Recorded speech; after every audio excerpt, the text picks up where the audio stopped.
Hola, ¿qué tal? Bienvenidos a Viejitos pero Chiditos. El día de hoy nuestro rookie killer es Chuck the Iceman Liddell. Una leyenda de las artes marciales mixtas modernas. Vamos a estar hablando de él, un poquito de su historia y de cómo ya van cambiando a partir de estas generaciones, o bueno, de su generación, la forma de prepararse, la forma de pelear, la forma de dar espectáculo y de vender peleas en general.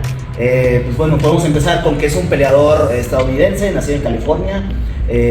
La formación en artes marciales empieza a muy temprana edad, hay influencia de su abuelo. De niño empieza a hacer karate, de hecho él es cinta negra en karate, no sé qué estilo, pero sí llegó a ser cinturón negro.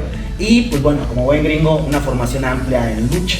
Él desde la preparatoria, secundaria, empieza a hacer lucha libre, incluso lo lleva a ser becado en la universidad. Es contador de profesión, no solamente es peleador, él sí tuvo su título universitario. Y empieza a involucrarse. Aquí podemos hablar un poquito de cómo mezcló la vieja guardia con la nueva guardia, ¿no? Si bien está teniendo una formación ya completa en artes marciales mixtas, él también empieza a tener peleas en el rubro clandestino, tener peleas un poquito informales, más como de pasión por pelear tal cual. Y en una de esas peleas pierde contra un muy buen striker y le dice: oye, entréname. Resulta ser que es Hackerman, quien sería su entrenador de toda la vida, y con quien empieza a entrenar, lo empieza a meter. Él era más como un kickboxer, entonces lo empieza a meter precisamente a esta disciplina. Tiene más de 20 peleas y a la par empieza a ver él ahora sí los primeros eventos de UFC y empieza a decir: pues tengo que entrenar en piso. Se va a entrenar Jiu-Jitsu con John Luis y ahí se topa a dos personajes muy importantes, que sería Tito Ortiz, Dana White. Es correcto. Antes de tocar este punto ya de Tito Ortiz, de su manager, que se volvió Dana White, justamente, claro, me gustaría empezar desde su infancia. Claro. Resulta que él era un niño buleado y su mamá siempre le decía: sé tranquilo, no te defiendas, no actúes impulsivamente. Y él seguía estos consejos. Tenemos que comentar que él viene de una familia disfuncional y su papá los abandonó. Ya él de adulto en algunas entrevistas comenta que fue una bendición que se haya ido alguien abusivo y alguien que era muy agresivo y golpeaba tanto a su mamá como a él mismo, perdón. Algo que sí le dejó bien en claro una de sus maestras a la mamá, le dijo: se tiene que defender, porque un día no vamos a estar y los niños más grandes están abusando de él, lo están golpeando y va a ser una catástrofe esto. Y ahí es justamente cuando el abuelo le empieza a tirar su primer jab, el recto, el cross, y justamente a partir de ahí, su historial de defensa es historia, ¿no? Entonces, después de concretar esta defensa, ¿no? Por sobrevivir siendo un niño, exacto, en la secundaria justamente empieza a hacer karate, y ya en la prepa empieza a hacer, como bien dices, lucha, siendo no su arte principal, porque él era más un striker, pero lo interesante era que sabía defender muy bien los derribes y podía mantener la pelea en pie. Exactamente.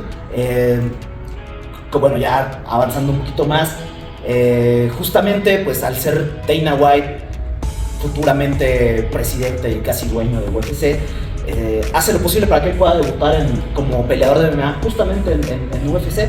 Entonces vemos un poquito de diferencia con otros peleadores, los cuales tenían que irse a Brasil, tenían que irse a Japón, o hacer lo que él hizo en el circuito underground, pero más largo, de kickboxing. Exactamente. Él pudo debutar en UFC en el año 98, tiene una victoria. Posteriormente me parece que se va a Brasil, ahora sí, donde se origina el vale todo, que es prácticamente una disciplina paralela a las artes marciales mixtas con muchas similitudes. Y ahí también tiene una pelea con un alumno de Chute Box, José Pelé, con durísimo. 30 minutos de pelea. En ese entonces prácticamente no había tiempo. Creo que el tiempo luego era de una hora o de media hora. Era media hora a un round. Exactamente. Entonces son peleas cansadísimas. Y obtiene una victoria, regresa a UFC y tiene su primera derrota por sumisión. Triángulo de brazos, sí. Exactamente, contra Jeremy Horn. Más adelante vamos a repetir este nombre. Y empieza a tomar popularidad precisamente por su pegada, por tener un striking efectivo y un striking que propiciaba el knockout. Empieza a ser de los primeros peleadores con un sello en cuanto a su estilo agresivo, empieza a ser de los primeros peleadores con personalidad, y ahí te vas dando cuenta cómo va evolucionando el deporte, ¿no? De ver a cierto artista marcial de una disciplina golpearse con otro, a ya tener a peleadores completos, teniendo un modo de vender peleas, un modo, teniendo una fanaticada, ¿no? Porque si bien los Gracie fueron un golpe muy duro, la fanaticada que lo seguía era muy poco, ¿no? Era más del morbo de, oye, quiero aprender lo que estás haciendo en tu arte, cómo es eficaz. Pero un fanático como tal creo que no era tanto como, y no es tanto precisamente por el tipo de arte, como un striker, ¿no? Que ves cómo está noqueando. Exactamente, es algo que vende. Y bueno, después de tener esta derrota, empieza a intercalar entre UFC y promotoras locales, obtiene 5 victorias seguidas, la quinta contra nuestro killer anterior, que es Kevin Randleman. Exactamente, entonces ya empezamos a ver nombres importantes con el sello de la casa, y empieza no solamente a ser una estrella, empieza no solamente a ser reconocido, sino a ser una estrella y ser un candidato a uno de los únicos 2 títulos que había en ese entonces, pesado y semipesado. Él competía en semipesado. Antes de esto, el mismo Dana le dice, oye, ¿por qué no te vas a probar y a representar a Estados Unidos? Fue el primer peleador de la UFC que hizo este cross training o crossover, claro, en Japón, justamente en Pride. La promotora, ya hemos platicado de ella, la promotora más importante. Estaría bien hacer un ruquito o hechito de promotoras, sin duda entraría Pride. Una promotora muy importante y sin duda la más mediática e importante de ese entonces. Todavía UFC no era el monstruo que tenemos hoy en día, y si bien las categorías ahí prácticamente solo abarcaban 1 o 2, ligero, medio, pesado y abierto, donde estaba Crocop. Exactamente. Bueno, empezaba el semipesado también, ¿no? Entonces, también. Veías un poquito la división ahí más marcada. Va a Japón sin ningún problema en Pride, debuta, gana, gusta, noquea, regresa a UFC, ya considerando lo importante en el roster, obtiene 4 victorias en filas, y vamos sumando, ya tiene 10 victorias prácticamente consecutivas. Su cuarta victoria después de regresar de Japón contra un prospecto de quien ya hablamos, Víctor Belfort, que ya lo va encaminando ahora sí a ser la estrella. A ser la estrella, y no solamente eso, a ser el contendiente al título semipesado. En el título lo tenía que mencionar Tito Ortiz, con quien ya había entrenado, como bien mencionaste. Y le daba la vuelta, se decía que Tito Ortiz le daba la vuelta, quería más dinero, le programaban otras fechas, y básicamente sacó lesiones al respecto. Entonces Tito Ortiz en ese momento era más mediático que Chuck Liddell, y Chuck estaba haciendo los méritos suficientes para ser el contendiente número 1. Gana Víctor Belfort, yo creo que en ese entonces no era tan claro, pero en una pelea de contendientes al título, y no queda más que darle la oportunidad. Sin embargo, Tito luego argumenta una lesión, y UFC dice, bueno, vamos a ponerte ahora sí como contendiente al título, pero bueno, vamos a recibir el quien está bajando, que es Randy Couture, y vamos a hacer un interinato.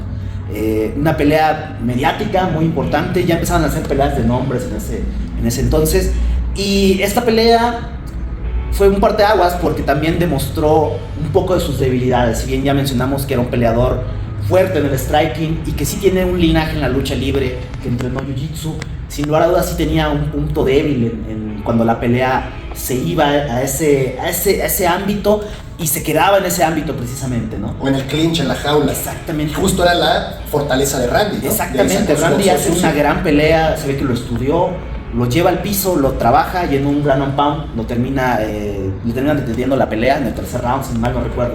Entonces tiene su derrota siendo candidato al título. Sin embargo, pues regresamos al punto, ya era una estrella mediática, ya estaba haciendo cosas importantes, y UFC, pues bueno, dice, bajas un escalón. ¿Y por qué no regresas a Japón precisamente? Cuando Pride ya empezaba a hacer cosas pues impresionantes, saca un torneo de pesos semipesados, el cual él participa, ¿no? En el cual él lo invitan. Es impresionante los nombres que te encuentras. No vamos a entrar tanto a detalles, pero ya con los 2 con los que él peleó, que es en cuartos de final, Alistair Overeem, a quien noquea, un Alistair Overeem joven, pero campeón de kickboxing. Estaba haciendo la transición precisamente a MMA. Lo noquea, y en semifinales se enfrenta contra Rampage Jackson. Una pelea de piso, donde ya empiezas a ver un poquito su debilidad al no encontrar una determinada distancia, comerse algunos golpes, y Rampage lo elimina del torneo noqueándolo precisamente. regresa a UFC, ahora sí. Y bueno, UFC le dice, ¿sabes qué? Ahora sí necesitamos que hagas una pelea de contendiente, porque ahora el campeón era Randy, que había vencido a Tito Ortiz. Pero necesitaban la pelea que ya se estaba cocinando, que era precisamente contra Tito Ortiz que mencionas.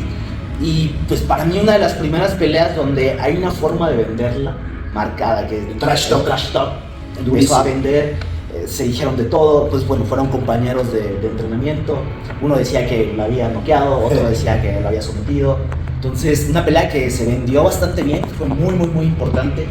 Y sobre todo para precisamente The Iceman, que consiguió un knockout contra un contendiente fuerte, contra su rival. Y precisamente no solamente, bueno, su rival, su enemigo número uno, sino también quien lo posicionaría para una revancha, ¿no? Y recibe justamente ahí su apodo. The Iceman. Se mantuvo frío, exactamente. En el trash talk, cuando se insultaban, en el careo, en la misma pelea en los camerinos, se dice que estaba a todo dar, tranquilo, respirando, calentando, y Tito Ortiz sí venía un poquito más nervioso y más tenso. Sí, es notorio, ¿no? Bueno, también son personalidades, es una realidad. Sin embargo, cabe muy bien el apodo, viendo todo lo que conlleva el combate en Shock.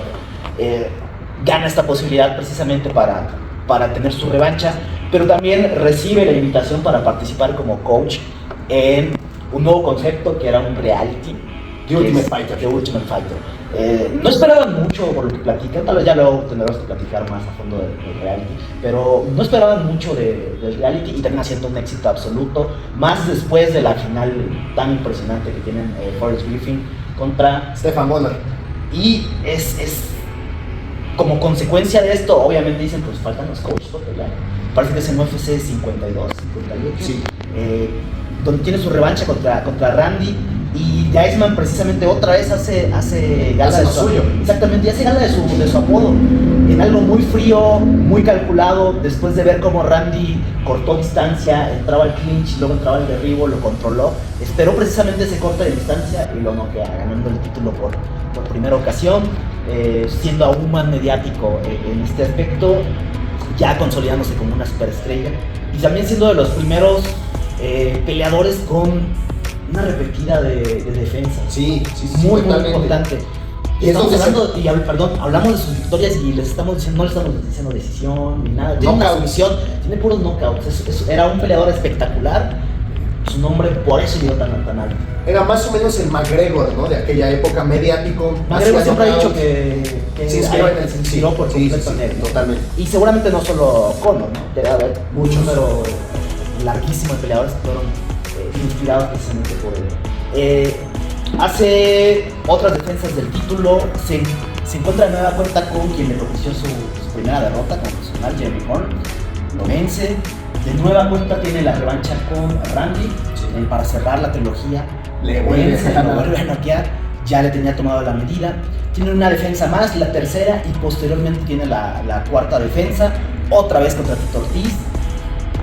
Una pelea impresionante, fue la primera pelea en pago por evento en superar el 1.000.000 de ventas, para que tengan en cuenta el impacto. Eso es algo muy importante. De los dos nombres, ¿no? Sí. Del trash talk otra vez, del sistema en el que venden la pelea, en cómo ellos sí tenían una rivalidad, una enemistad, y cómo eso empezó a vender. Un deporte emergente que ya te lleva 1.000.000 de pay-per-views en Estados Unidos es increíble. Sí. Yo creo que es la tercera rivalidad importante de la UFC, y yo creo que es la primera importante que los lleva a esos números con ventas. Para mí la primera fue Ken Shamrock con Royce Gracie, la segunda fue Ken Shamrock con Tito Ortiz, y esa tercera Chuck the Iceman Liddell con Tito Ortiz, ¿no? También es importante decir que sí era un poco la salida de Tito de la élite. Sí, de la élite. O sea, de su gran nivel, ya está de salida, no es para. Pero era más joven que The Iceman. Sí, con más peleas, con más desgaste. No es culpa para nada de Chuck Liddell, fueron compañeros de entrenamiento y se conocieron, lo noqueó. Lamentablemente esa fue la última defensa que hizo de su título, la última victoria que tuvo, ¿no? La última vez que lo defendió, ya que en la quinta pelea tras ser campeón se enfrenta contra Rampage Jackson, que ya lo había noqueado en el torneo de Pride, vuelve a repetir la fórmula. Pero esta vez más fuerte, ¿no? Y para mí es el inicio no solamente del final de su carrera, sino también pierde algo muy importante para su estilo de pelea, que es la resistencia de su mandíbula. La quijada, totalmente. La quijada, sí. si han Sí, estado sí. viendo MMA y si no, pues bueno, les platicamos. Muchas veces se dice que un peleador perdió la quijada cuando recibe un knockout impresionante. Pero realmente Y es el cerebro, ¿no? Sí, sí, realmente es el cerebro. Es notorio por la quijada porque ahí recibe el golpe, pero en realidad es el daño que está recibiendo el cerebro, ya tiene una susceptibilidad, es un mecanismo de protección por parte del mismo cerebro, perder la conciencia, el conocimiento en ese momento. Entonces es notorio cuando un peleador ya empieza a tener knockouts seguidos con golpes que antes podía recibir y no tenía ningún problema, ¿no? Entonces se dice que empieza a perder la quijada. Y esta derrota contra Rampage me parece que es notorio, ¿no? Esta situación. Y empieza el final de su carrera. Él le van a, haciendo una estrella, le van a dar otra pelea. Me parece que Rashad Evans. antes de Rashad le dan a... Híjole, se me olvidó el nombre, pero le dan a... Porque Rashad es prácticamente la última. Le dan otras dos, le dan entre ellos a uno que se apellidaba Jardine, Kid Jardine, sí es cierto, tienes toda la razón. con quien el vikingo. pierde. Sí, claro. Con quien pierde, y luego le dan a Vanderlei. No, pero a Vanderlei sí le ganó afortunadamente. Exactamente, Sí, a Vanderlei. fue pelea del año, Pero incluso. aparte de Vanderlei, para mí es su último gran performance.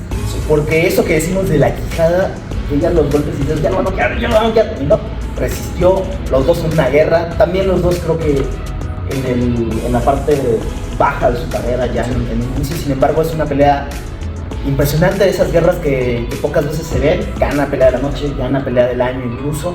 Pero sí es su última victoria. Luego le ponen a Shogun, precisamente. Sí. Shogun lo noquea. Y la última, y creo yo, el peor knockout que recibe es precisamente con Rashad Evans. Pero tuvo otra posteriormente. Con Rashad es Bueno, esa fue la horrible el última, knockout. pero es que esa última es mucho. Pero no, porque lo que pasa es que iban. La historia fue así. El Ultimate Fighter, creo que ya era temporada 10 o 12, ya iban bastante avanzados. Los coaches eran justamente Tito Ortiz y Chuck Liddell. Y a mitad del show del programa, Tito Ortiz dice: tengo una lesión. Y Dana White decide: pongo a Rich Franklin. Y Tito Ortiz decía: ya Franklin no. lo noquea, sí. Sí, lo noquea. Franklin lo noquea. Antes de Rashad. Pero venía lesionado Rich Franklin y dice que con una high kick le rompe el brazo. Es verdad. Pero faltando 5 segundos, volado, lo duerme y ese fue prácticamente el fin La de quijada, exactamente. Y bueno, ese es el fin. Tiene la de Rashad lo noquea abruptamente. Y el mismo Dana, su amigo, su representante y el presidente de la compañía dice: yo creo que lo más adecuado es que ya no pelee. Él toma la decisión y le abren las puertas para ser directivo de UFC. Un puesto en el que estuvo años, creo que es algo pues padre, en el sentido de que si has dado toda tu vida, te apasiona las peleas, ser parte precisamente de la compañía más importante es no retirarte del todo, ¿no? Mantenerte seguir en medio, activo, disfrutando, ir a ganar las dinero de lo que peleas. gustas es algo increíble. Y da fin a su carrera. Si bien tiene luego de 8 años, regresa con Golden Sí. Boy Promotions. que fue un error. Fue un error de todos. Tanto así que Golden Boy jamás vuelve a tener una cartelera única y última. Tito no vuelve a pelear, me parece, creo que vuelve a pelear. Pero lo con Bellator. noquea a Chuck Liddell, sí. Y en esa es la tercera pelea. Chuck ya a los 50 años prácticamente es noqueado precisamente por Tito Ortiz.